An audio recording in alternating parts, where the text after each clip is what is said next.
Has something like this ever happened to you in Final Fantasy XVI? Maybe something weird like this? Or even this? For the vast majority of players, the answer to these questions is probably no. So I'm here to explain why that is, how these things do happen, and what can be done about it. In Final Fantasy XVI, all small enemy types spawn with super armor that can let them tank attacks without taking hit stun or knockback. Landing attacks will lower their armor value, and once fully depleted, the enemy will now take hit stun and knockback for the next 5 seconds. After 5 seconds, the enemy regains their initial armor value, which once again has to be depleted before they'll take hit stun again. But you can capitalize on an enemy's broken armor by launching them off their feet. The moment the enemy leaves the ground, the 5-second standing timer is paused, and a 15-second juggle timer is started. After 15 seconds, the enemy will regain their initial armor value even if they're in mid-air or knocked down. When an enemy touches the ground after being launched, they'll be in a knockdown state. Entering this state won't end the 15-second juggle timer, they'll still take hit stun until they regain their armor when the timer ends. But whenever the enemy is touching the ground, the timer proceeds at triple speed. And if the enemy stands all the way back up, the standing timer will resume from where it last was. It's important to note there's no way to refresh the timers before one of them expires. A launched enemy will regain their armor in 15 seconds or less. The only way to keep a continuous juggle looking smooth for more than 15 seconds is to break the enemy's regained armor mid-juggle before the combo can drop or get messy. This example shows off the whole process. At first, the enemy armors through all the magic as it chips away at their armor value. Once their armor is broken, the magic can now launch them. But after being juggled for 15 seconds, the armor is regained and the enemy drops down.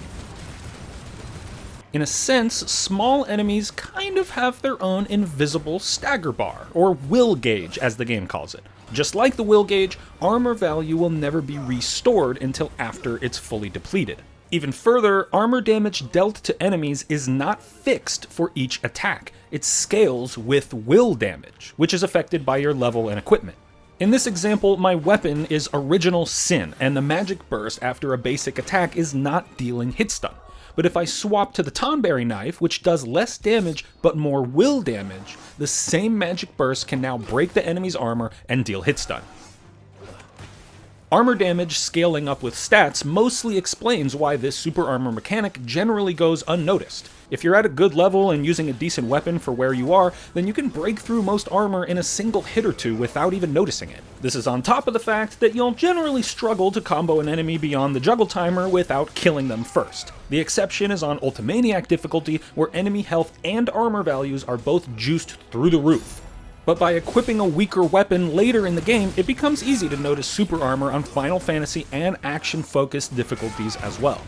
Now, while armor damage scales up alongside will damage, the two aren't always one-to-one. In this example, I shoot 11 magic shots and a basic attack still doesn't break armor, but it only takes 2 stomps for a basic attack to break through, despite magic shots doing more will damage than stomp.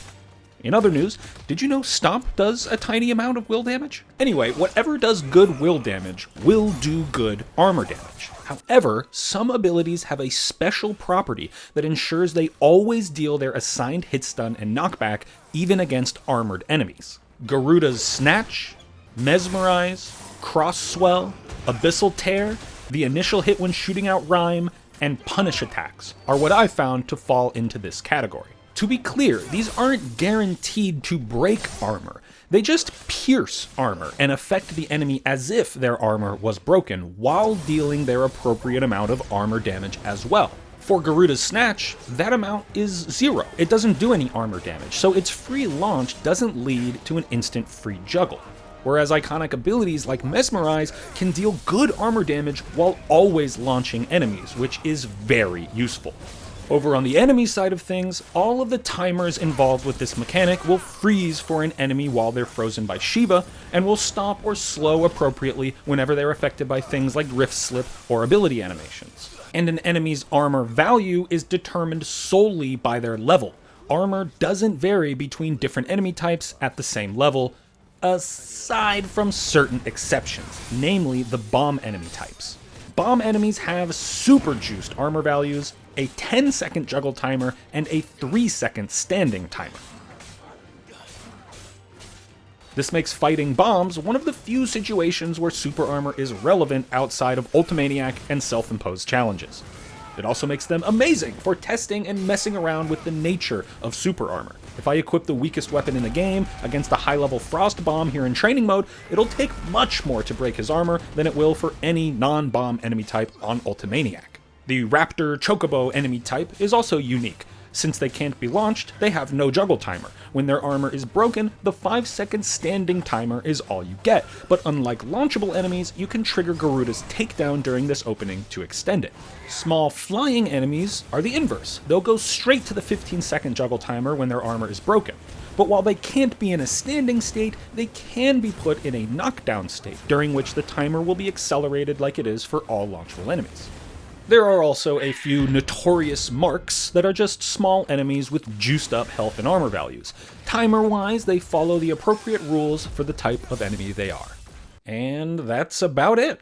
For first-time players, this mechanic might as well not exist outside of bombs and hunts. You'll only work around it regularly if you like using weaker weapons just to do longer combos. But on Ultimaniac, super armor becomes a significant element. Understanding its ins and outs is useful for testing and applying new strats, like abusing Mesmerize to set up an easy launch, or quickly breaking armor following Garuda's Snatch. But more so, understanding super armor is the key to explaining the awkward combo drops that have plagued my gameplay for the past year.